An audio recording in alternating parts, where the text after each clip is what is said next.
Alright guys, welcome back to the Dark Souls 3 all-in-one guide. Today we're going to be going through the Profamed Capital. A fairly short area, but we are going to be completing Sigurd's quest and getting our next achievements, the Yorm the Giant's Lord of Cinder, and we're going to kill the Dancer of the Boreal Valley. Now I'm upgrading my Dragon Rider bow because I'm going to be using it for a fair amount for these next few videos, and we'll be able to fully upgrade it once we get to Lothric Castle. Now before we leave, we're going to stop by the Handmaiden and buy some blooming purple moss clumps because we're going to be going through quite a bit of toxic and we just want to be able to tank through it. And we're also going to get some human pine resin because we have to fight some gargoyles and they're weak to dark, and we still want to have some dark ready for the Dancer of the Boreal Valley, and we're going to get some undead hunter charms for some mimics that we can't be bothered to fight. Alright, let's go over the setup for the Profamed Capital. You're going to want the Dragon Rider bow equipped, your sniper setup, which includes the Hawk Ring and the Lloyd's Sword Ring.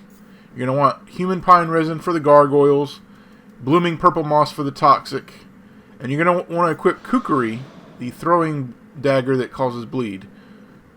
And you can have some charcoal pine bundles if you want to, but they're not necessary. But the sewer centipedes in the toxic area are weak to fire, so it will kill them faster. Now, even though I allotted my Estus to be 9 Estus and 4 Ashen Estus, I'm still not going to even use any regular Estus because I have the blessed items and the Sun Princess Ring, which will be sufficient enough to get me through this area. Most of the damage that we're going to sustain through this area comes from the toxic status effect, so that's why we bought a lot of that blooming purple moss. But like I said, with the blessed items and the Sun Princess Ring, we'll be able to heal ourselves very quickly, and you'll see. Now, our first order of business is to take out an NPC that is guarding the entrance to Sigurd's cell. Now, you could go up there and fight him if you want to, but why do that when we can just snipe him with the Hawk Ring from right here? With the Hawk Ring and the Feather Arrows, you can aggro him from right here. Now, his behavior is somewhat random when you aggro him from here. Sometimes I have actually seen him just commit suicide by running off of the building. Sometimes he'll just climb the ladder. Sometimes he'll drop down a couple of times. He'll fire spells randomly. But trust me, he cannot hit you with his spells from here. In fact, you'll see a spell just go right through me in a second, but it won't cause any damage. And sometimes he'll just stand in the poison and kill himself. He'll just stand there the whole time. He will not come to your position, from what I can see. And I've done this several times. But you see, he just tried to shoot me. It didn't do anything. You can snipe him. And then when he starts going down the ladder, you can just kill him before he even gets to the bottom. This is a very effective way of killing this NPC. And like I said, if he does get into the swamp, he'll just stand there and let you kill him. Or the swamp will kill him either way. Now we want to make our way over here. And I actually missed this. Usually I activate the charcoal pine bundle before plunge attacking this sewer centipede, but it didn't work out that time. And you want to come over here, and there's a couple of sewer centipedes just kind of going around in circles. I just like to aggro this first one right here. You'll be able to snipe this one before it even gets to you. Now we can't snipe the next one without changing our position, so we need to go to this other island over here. But before we do that, let's aggro this one that will aggro to us if we get to that island.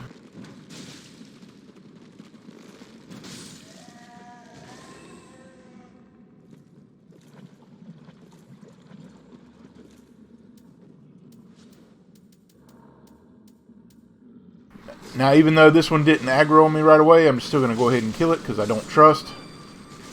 Now, from here, from this vantage, you can shoot the next one. You can see it just barely, or you can try to shoot the one that's patrolling as well. In fact, we're going to get both of them. We don't want to move into this next area until all the sewer centipedes are dead. You can just see how broken this sniper setup is. With the Hawk Ring and the Feather Arrows, you can snipe pretty much anything from across the screen. Very effective. And we're only using a +3 Dragon Rider bow. Imagine when we get it to +5 and increase our stats some more. We haven't even really invested in strength yet, which this also scales with. Now there's one more sewer centipede that we can't get a line of sight on, so we're going to have to enter the toxic area right now. So we're going to start taking damage. But we have the blooming purple moss, so it won't be a problem. And we'll heal ourselves with our blessed items once we get out of this toxic crap. But here's your next ring, the 48th out of 107, the Curse Bite ring.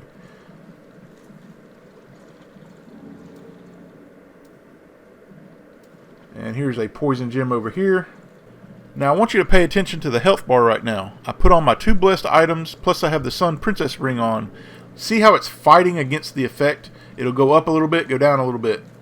You'll see it kind of hesitate to go down. You can use this strategy when using the Symbol of Avarice as well. Now we're just going to aggro some more sewer centipedes to our position. Charcoal Pine Bundle for the win, but just be wary of their jump attack and their leg attack. They get you caught up in their legs and it causes a buttload of damage. But if you charge them with the Charcoal Pine Bundles, they won't have a chance to do anything to you. Mainly just get them as they're rising up.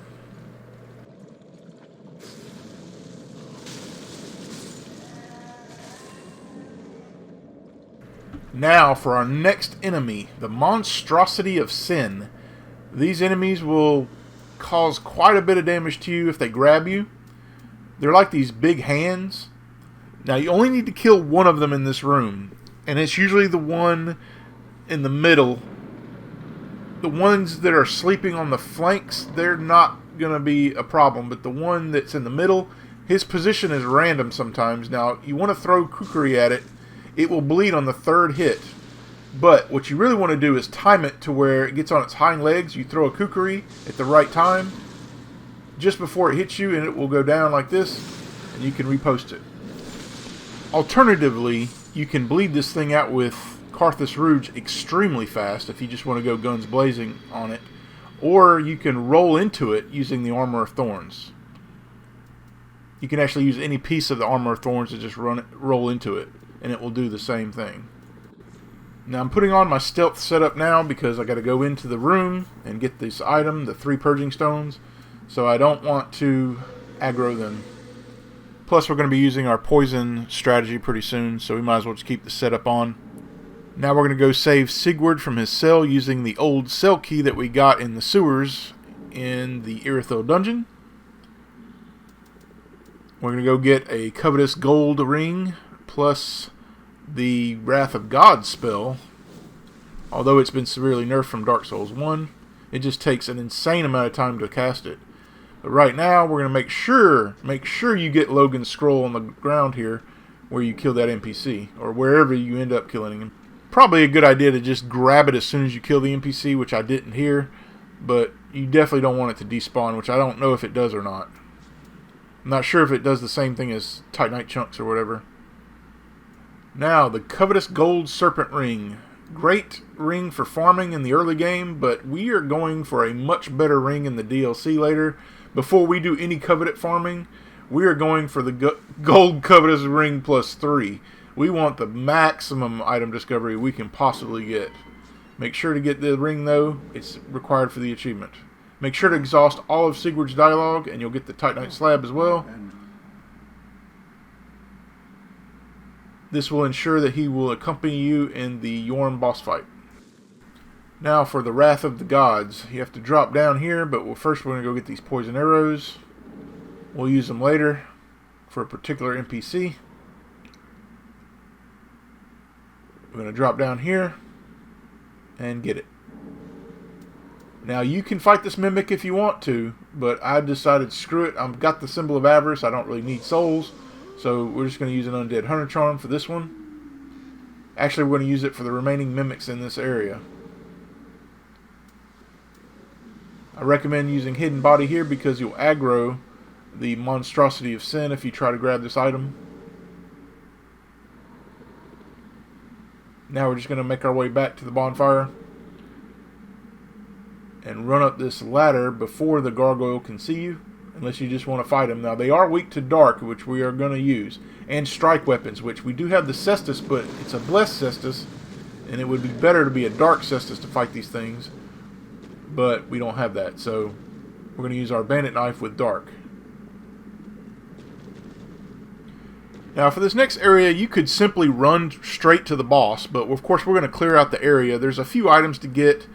But there's two mimics in particular that hold items, but they're guarded by a gargoyle, multiple gargoyles actually, and groups of these jailer enemies. They're not like the jailers in the Irithyll dungeon though.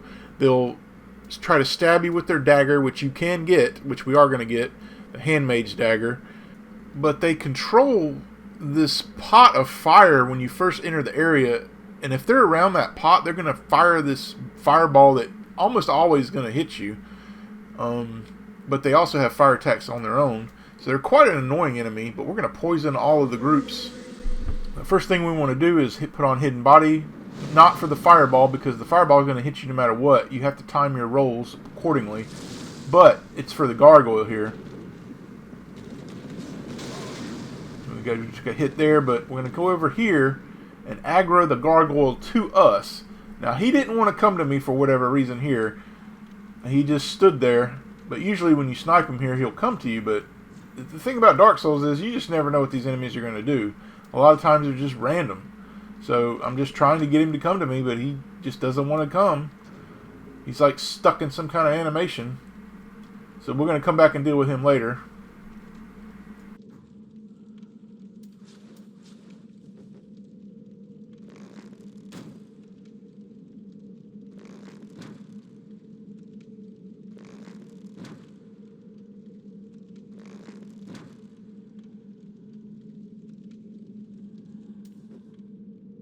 Now there are two additional gargoyles in this area which we want to take out before poisoning the groups of jailers.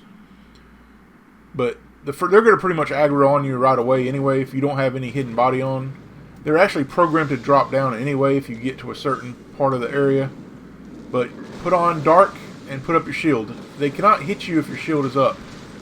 They might do a little chip damage with their fire, like right there, but they will not cause any major damage to you. You'll be able to take them out with dark very quickly, so it really doesn't matter at the end of the day. You can also get behind them, make it easier as well. Now here, we're going to put on hidden body and poison this group as best as we can. This is the group that is guarding the mimics, so you want to take all of these guys out. Of course, you could just throw an undead hunter charm and do a snatch and grab and just go, but I found that just poisoning all these guys is much better, because you also have a chance to get their items. They drop rusted gold coins, and their dagger, the handmaid's dagger, which will give you FP back for every strike, although it's only 1. But if you combine that with other items, you can really do a pretty good focus point regeneration setup. You should only have to do 1 cast right here.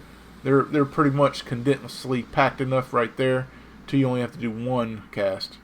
And there's one more group over here that's controlling this pot.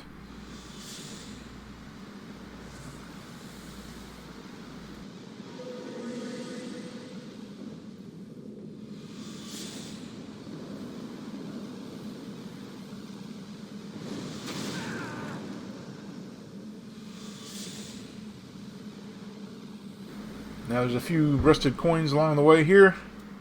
And we still got to get an item up top. The great bow, some kind of great bow.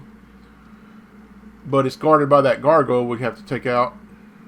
Now bear in mind, you can get the great bow right off the bat if you just drop down. There's a place to drop down as soon as you enter the area, but you'd have to deal with the fireball. And I just wanted to eliminate that threat altogether by killing this group of jailers that are around this pot of fire here. You have to kill them all, too. I think if just one jailer is around that pot of fire, they can fire that ball at you. But we're going to let the poison do its work. We're going to go check on this group and see how they're doing. By the time we go kill that gargoyle, they'll all be dead. And that's what we're going to do. We're going to go take out this gargoyle and get that bow. Since he didn't want to come to us, we'll go to him. Again, it's important to put your shield up, but yeah, before you go take on the gargoyle, those enemies must die down there. So we're going to watch them die to the poison, so we don't get hit by that fireball again. Now we can take on the gargoyle. Dark for the win, and put your shield up. That's really the only strategy I got for you on these gargoyles. Just to dodge their attacks. You try this poke too, like that. It's a charge attack. But the shield will negate all the damage. As long as you got stamina to boot, you'll be alright. Now you can actually break his guard too when he puts up their wing like that. You can break their guard. But really not necessary. The dark is so... They're so weak to dark that it's not going to take many hits. Now we can safely drop down here and get the bow. I think you can only use a particular set of arrows for this bow. The ones that you got on the bridge just before entering the area. Now all the jailers should be dead, and we can loot their corpses to see if they give us anything nice. And look at that, the handmaid's dagger, we got it already. And we can avoid this last gargoyle. We don't even have to fight it, the one that's in the mimic area. Now, some of the jailers have more health, or they just didn't get poisoned enough. So they're near death, only one hit from anything will take them out. So we're just going to shoot them from distance.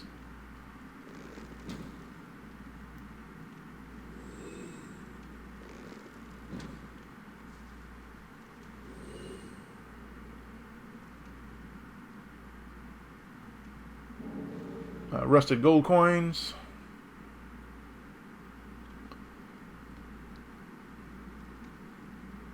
Now I think we're going to have to kill a few that didn't get poisoned at all. So we're just going to snipe them from distance as well. But most of these are on their deathbed. They're right there on they don't have any health, as you can see. Now this one did get poisoned. We didn't make our way to the right side to poison that group, that small group there. But since we don't want to go in there and aggro the gargoyle, we're just going to shoot him from right here. No point in aggroing that guy for no reason. Unless you just want to kill him. But there's another chest with an ember over there too, which if you try to get that, he will definitely aggro on you. Because it's right below where he's at.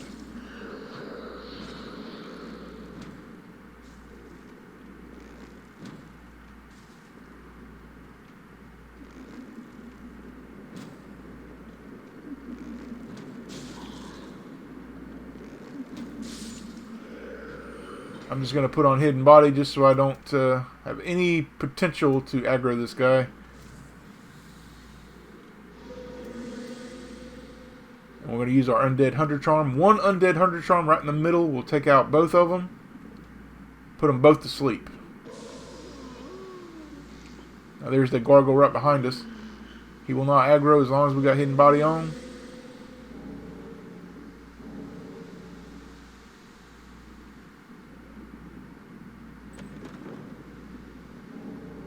Now it's time for Yorm. This will be your 20th achievement. The Lord of Cinder, the Yorm the Giant. Now, this guy is so easy. He's a gimmick boss. All you have to do is use Storm Ruler, which is a sword on his throne, which you will want to get right away. So we're going to get rid of all the stuff in our inventory as far as our equipment. And we're going to put on a new ring setup here. He's got fire attacks with his sword. You want stamina. Stamina is number one, so... And also, we don't want a fat roll, so we're going to put on the Havel's ring. But the Flame Stoveplate ring will help you a little bit too. But basically, you and Sigurd, if you followed his quest line, are going to work in tandem to take him out with the Storm Ruler. You have to charge it up, but it takes a lot of stamina to do so. Once you use it, it takes all of your stamina, so you want to get your stamina back as fast as possible. So green blossoms for the win here. The main thing is just make sure it's fully charged. And if you can time it with Sigurd, you can hit him while he's charging up. And then while you're charging up, he can hit him. If you can get it in like a nice loop there. But at the end of the day, just try to go ham on him as much as possible. You don't want Sigurd to die, even though it doesn't matter if he dies. You'll just miss out on the last little item he gives you. Siegbrow. Now, if you've killed the previous Lord of Cinders, you'll get transported after killing the giant, and you'll be right in the Dancer's boss room. Now, you don't have to fight the Dancer right away, and I don't recommend you do so. I recommend going to Firelink and using up your souls from getting the Yorm of the Giant. You definitely don't want to take a chance on losing your souls. Plus you want to prep for the dancer as well. But you can always come back to this area because the game will give you the bonfire no matter what. Just like it gives it to you because it transports you out of here. But you can come back to this area and get Sigurd's stuff. Whether he dies or he just retires because his duty was fulfilled is up for speculation.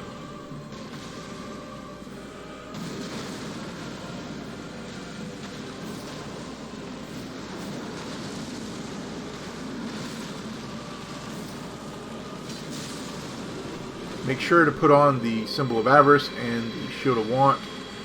If you don't have it equipped, you'll get the extra souls. Now, I screwed up with the Dancer fight. I didn't put on my Symbol of Avarice, and I didn't even have the Silver Covetous Ring on either. So I lost out on quite a bit of souls, but I redid the area later and got the souls. But in the video footage, you're going to see I didn't do it. I was just so excited because I killed the Dancer without taking a hit that I forgot to put the stuff on. I was caught up in the moment. Once you get back to this room, just teleport to Firelink. It's for the best. You don't want to fight the Dancer right now, unless you just absolutely want to. Now, before we go prep for the Dancer, let's go back and get our stuff from Yorm's boss room.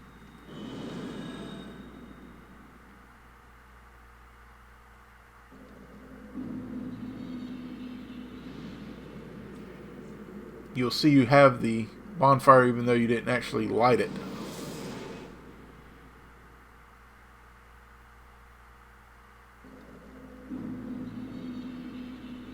You'll get his armor set, and you'll get the Storm Ruler.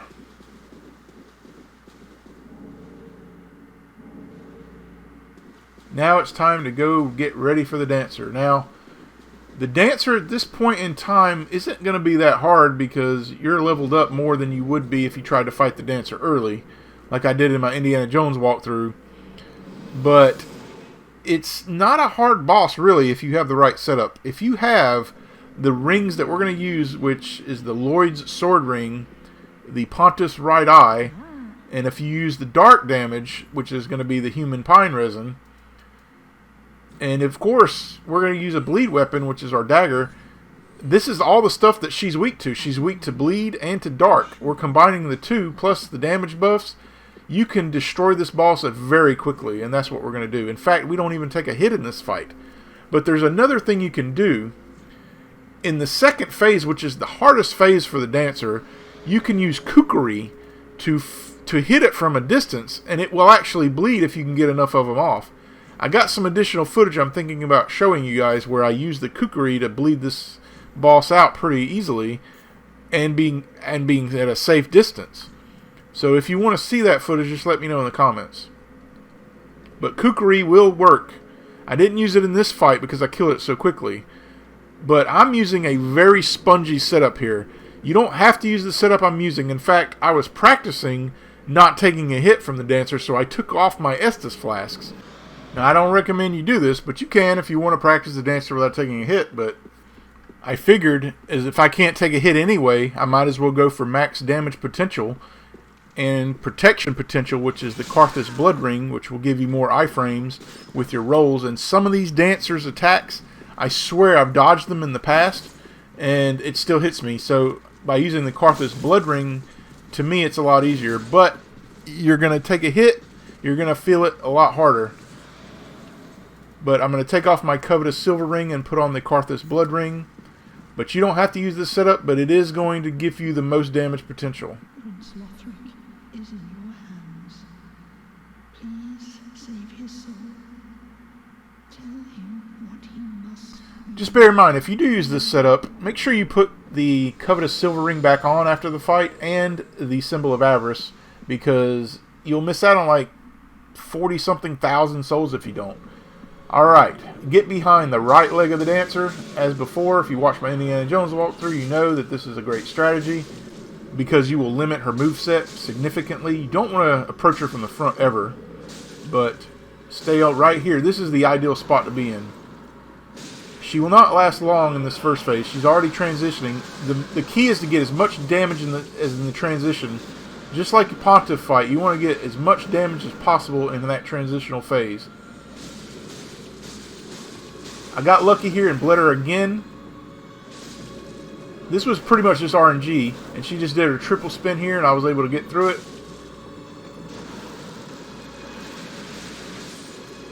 I really want to put some additional footage for the dancer because I just killed her so fast here that I didn't really get to showcase how the kukri can work. So I might just throw that in as well. But here I got so excited I forgot to put on the symbol of avarice. By the time I did put it on, it was too late. But I redid the fight and got the souls. So when you see the next video, you'll see I'll have more souls. But that's pretty much it. I will see you guys in the next video.